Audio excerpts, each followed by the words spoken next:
నమస్తే, నేను సిరి. ఏపీలో రాజధాని అయిన అమరావతి గురించి అయితే ఇప్పుడు అంతటా చర్చ జరుగుతుంది. ఏంటంటే అమరావతిని అంతర్జాతీయ ప్రమాణాలతోనైతే తీర్చిదిద్దాలని చెప్పేసి చంద్రబాబు నాయుడు గారు ఒక సంకల్పం చేశారు. సో దాని ద్వారానే ఇప్పుడు అన్ని రకాలుగా అక్కడ ఏదైతే అభివృద్ధి కార్యక్రమాలు జరుగుతున్నాయో అది ఇంకా నెక్స్ట్ ఇంకా అంతర్జాతీయ ఏదైతే దేశాలు ఉన్నాయో వాటికి ధీటుగా అన్నట్టుగానే అక్కడ ప్రణాళికలు సిద్ధం చేశారు. పనులు కూడా అలానే చేస్తున్నారు అన్నట్టు అయితే మరి వార్తలు వస్తున్నాయి. ఇందులో ఎంతవరకు వాస్తవం ఉంది ఏంటి అనే అంశాన్ని మనకు వివరించడానికి మనతో పాటు ఉన్నారు ప్రముఖ సీనియర్ జర్నలిస్ట్ జగదేవ్ గారు. నమస్కారం సార్. నమస్తే సార్, అంటే ఏపీ రాజధాని అమరావతి, కానీ గత 10 సంవత్సరాలుగా ఏపీకి రాజధాని లేదు. కానీ ఇప్పుడు ఏపీ రాజధాని అమరావతి అయిన తర్వాత పనులు, అభివృద్ధి పరంగా పనులు మాత్రం శరవేగంగానే జరుగుతున్నాయి. కానీ ఇక్కడ ఎట్లా చెప్తున్నారంటే అంతర్జాతీయ ప్రమాణాలతో చేస్తున్నారంటే మరి నిజంగా అది సాధ్యమయ్యే పనులేనా? అంటే అంతర్జాతీయం అంటే మామూలు విషయం కాదు, కొన్ని కోట్ల ఖర్చు ఉంటుంది. అంత చేయాలంటే కూడా మనకి మనుషుల సమూహం కూడా చాలా వరకు కావాలి. ప్రతిదీ కూడా డబ్బుతో కూడిందే కావచ్చు, పని చాలా వరకు ఉంటుంది. సో ఇదంతా కూడా చేసి అంటే ఇంత కరెక్ట్గా చేయడానికి మన అంతర్జాతీయ ప్రమాణాలను చెప్పడానికి లెవెల్ అయిపోతుందా, కరెక్ట్గా తూగుతుందా లేదా, అసలు ఏంటి? అంటే అంతర్జాతీయ ప్రమాణాలు అని అంటే నాకు అంటే చిన్న ఎగ్జాంపుల్ చెప్తూ స్టార్ట్ చేస్తాను మీరు అడిగిన క్వశ్చన్కి. ఒక 20 years 15 years బ్యాక్ నేను ఒక సర్వే చదివానమ్మా. ఏంటంటే ప్రపంచంలో ఉండే గొప్ప నగరాలు అన్ని రకాలుగా, అంటే పొల్యూషన్ ఫ్రీ, రిస్క్ ఫ్రీ, తర్వాత దాన్ని ఏమంటారు, దాన్ని ఏదో అంటారు, వాడు గుర్తు రావట్లేదు, అంటే ఇంత ఏరియాలో ఇంత జనాభా అంతకు మించి ఉంటే గుర్తు రావట్లేదు, సరే అట్లా మొత్తం ఇక పచ్చదనం కానీ అన్నిటికీ ప్రయారిటీ ఇస్తూ రిస్క్ లేకుండా ఎంతమంది జనాభా ఉన్నారు దాన్ని బట్టి కూడా అంతమందికి సరిపడా మౌలిక వసతులు కానీ, నీరు కానీ, పొల్యూషన్ లేని గాలి కానీ పీల్చి అన్ని రకాలుగా చేస్తే, ఒక సర్వే చేస్తే టాప్ 100లో భారతదేశం నుంచి ఒక నగరం కూడా లేదంట. ఒక 52నో 42 నాకు సరిగ్గా ఫిగర్ గుర్తులేదు, ఒక్క చండీగఢ్, బెంగళూరు ఒకటి వచ్చింది అంతే. అంటే బెంగళూరు అంటే green city maybe but Chandigarh అయితే ప్లానెట్ సిటీ అంటే. మీకు బెంగళూరు కూడా పొల్యూషన్ ఎక్కువ అయిపోయింది కదా.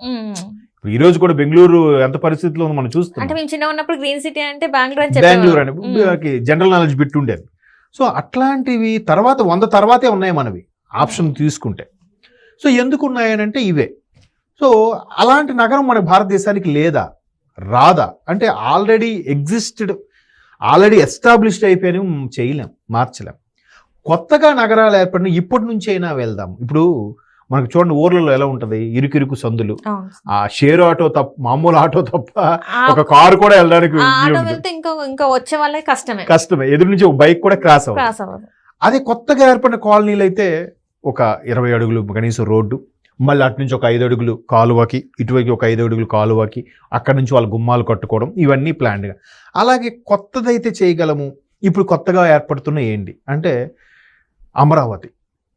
అందరి నోళ్ళలో వినిపించేది అమరావతి. దీనికి బాబు గారు ఇప్పుడే కాదు, ఆయన ఇప్పుడు కూడా నిజంగా విజనరీ అని అంటారు, అది హ్యాట్స్ ఆఫ్ అండి. అంటే అందరికీ రాదేమో ఆ టాలెంట్, కొంతమందికి వస్తుంది. అందరికీ తెలివితేటలు ఇస్తాడు దేవుడు, కొంతమందికి అలాగ ముందు చూపు ఉంచే ఆలోచన అనేది కొంతమందికి ఉంటుంది. ఇప్పుడు ఇండస్ట్రీలో అయితే సూపర్ స్టార్ కృష్ణ గారు అంటే ఏ సినిమా చూసిన వెంటనే ఇది ఇన్ని లక్షల, అప్పుడు లక్షలు కదా, ఇన్ని లక్షల, ఇన్ని రూపాయలు, ఇన్ని సెంటర్లో ఆడుతుంది చూడండి, రాసి పెట్టుకుంటాను. అలాగే జరిగేదండి. భగవంతుడు ఆయనకి ఆ శక్తి ఇచ్చాడు. ఏ సినిమా ఆడుతుంది, ఏ సినిమా ఆడదు, ఏ సినిమా బీసీ సెంటర్లో ఆడుతుంది, ఏ సినిమా ఏ సెంటర్లో ఆడుతుందో కూడా నెంబర్తో సహా చెప్పేసేవాడట ఆయన. That is super star Krishna గారు, మహానుభావుడు ఎక్కడున్నారు కానీ.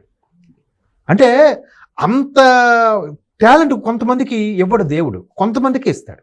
సో ఈయనకి ఏంటంటే అప్పట్లో 99 టైంలో బిల్ క్లింటన్ గారిని ఎవరినో పిలిపించారు, తర్వాత పెద్ద పెద్ద హేమీలు వచ్చారు, హైటెక్ ఆ టవర్స్ కట్టి విజన్ 2020 అన్నాడు. అందరూ అప్పటికి ఎవరికి సాఫ్ట్వేర్ అంటేనే తెలియదు. ఎవరికి సాఫ్ట్వేర్ అంటే ఏంటి, అందులో ఒక డెవలపరు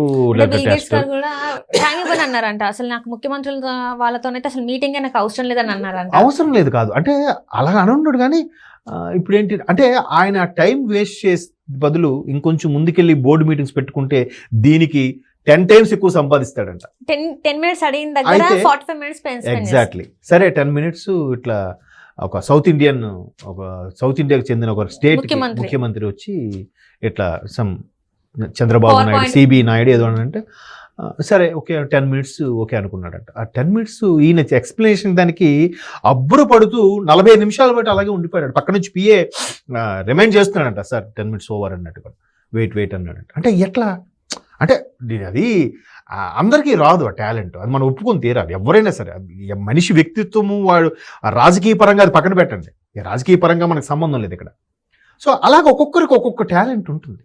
ఇప్పుడు చిరంజీవి గారు మెగాస్టార్ అయిపోయాడంటే ఆషామాషి విషయం అండి. ఆయన వచ్చే టైంకి ఒక రోజులో వచ్చింది కాదు కదా, ఎంత ఓపిక, ఎవడెన్నా పడుతూ అదే నేచర్ కదా. సో అట్లాగా భగవంతుడు దీనికి ఇచ్చాడు. ఇప్పుడు మొన్న ఏం చేశారు, కూటమి ప్రభుత్వంతో పాటు ఏక తీర్మానం చేసి 2047 అని డిసైడ్ చేశారు, 2047.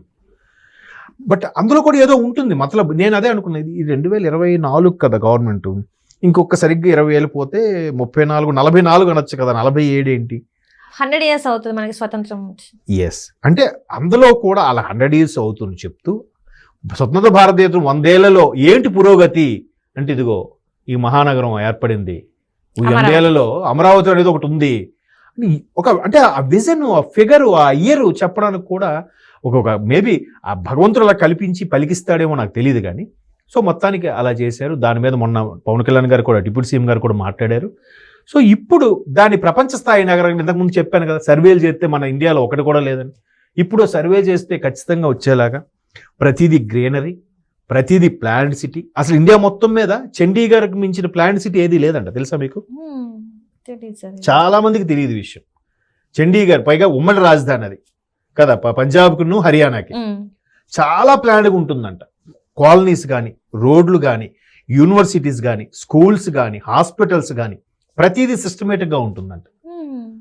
అంటే ఇప్పుడు మళ్ళీ కొత్తగా డెవలప్ అయిన సిటీ అయితే మరి ఎలాగా మనకు తెలిసిందే కదా, మారాల్సింది మళ్ళీ ప్రజలే అక్కడ చెప్పేది కూడా. ఇప్పుడు హైడ్రా వాళ్ళు చేస్తున్నారంటే మనలో ఒకడే కదా పర్మిషన్ ఇచ్చింది, మనలో ఒకడే అమ్మింది, మనలో ఒకడే డాక్యుమెంట్ రెడీ చేసింది. మారాల్సింది ప్రజలు, అక్కడ రాజకీయ నాయకులని అధికారులు అనుకునే పనే లేదు. సో అట్లాగా చండీగఢ్ ఒకటి ఓ మోస్తరుగా ఉందంతే, మిగతా అంటే ఏమీ లేవు. సో ఇప్పుడు అమరావతిని గర్వంగా చెప్పుకునేలాగా ఎవడు చేశాడంటే, పలానా టైంలో ఇప్పుడు చంద్రబాబు నాయుడు చేశారా అని ఆయనకి ఆ తపన ఉంది. బాబు గారు వచ్చారు చేశారు. జనరల్గా ఎవడైనా ఏముంటుంటే మన మార్కు క్రియేట్ చేసే వాళ్ళు పడాలి, అది అలాగ అందరికీ ఉంటే అందరూ బాగా చేస్తారు, అంతే కదా. సో అలాగ వచ్చినప్పుడు ఏంటి, ఇప్పుడు విదేశాల్లో అంటే ఎలాగా పైప్ లైన్ మనకి ఎలాగైతే అక్కడ నుంచి వచ్చి వస్తుందో, గ్యాస్ కూడా మన ఇంట్లో సిలిండర్ ఉంటే ఇప్పుడు చూడండి పలానా దగ్గర పేలింది, ఎక్కడ ఇది అయిందని మనం వింటున్నాం. అలాగే రిస్క్ లేకుండా ఎక్కడో అవుట్కట్స్లో ఒక పెద్ద ట్యాంకర్లా పెట్టుకోవడం, అక్కడి నుంచి పైప్ లైన్, గ్యాస్ లైన్. ఇప్పుడు ఆల్రెడీ అమెరికా లాంటి డెవలప్డ్ కంట్రీస్లో ఆ కాన్సెప్ట్ ఉంది. మనం కరెంట్ బిల్లు, ఎలక్ట్రిసిటీ బిల్లు అలా కడుకుంటున్నాం, గ్యాస్ బిల్లు కూడా అలాగే వస్తుంది, పే చేసుకుంటాం. అప్పుడు దానికి ఒక పైప్ లైన్ ఉంటుంది సెపరేట్గా. సో అట్లాంటి పైప్ లైన్లు ఎంత కన్జ్యూమ్ చేసాం ఏంటి అనేది అంతే.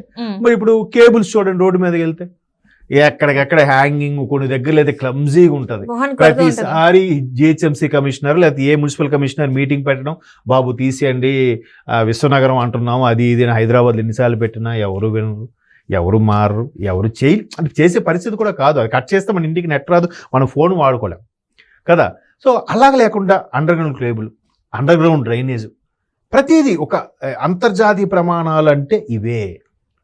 ప్రతి చదరపు అడుగులకి, ప్రతి చదరపు మీటర్లకి ఎంతమంది నివాసం ఉండాలి, దానికి తగ్గట్టు ఎన్ని చెట్లు ఉండాలి, ఎంత గ్రీనరీ ఉండాలి, ఎక్కడెక్కడ ఇళ్ళ మధ్యలో ఏ పార్కులు ఉండాలి, చిల్డ్రన్స్ పార్కులు ఏ ఉండాలి, వాషన్ పార్కుల టైపులు ఏమి ఉండాలి, అలాగే రకరకాల అన్ని ప్లాన్ చేసేదే.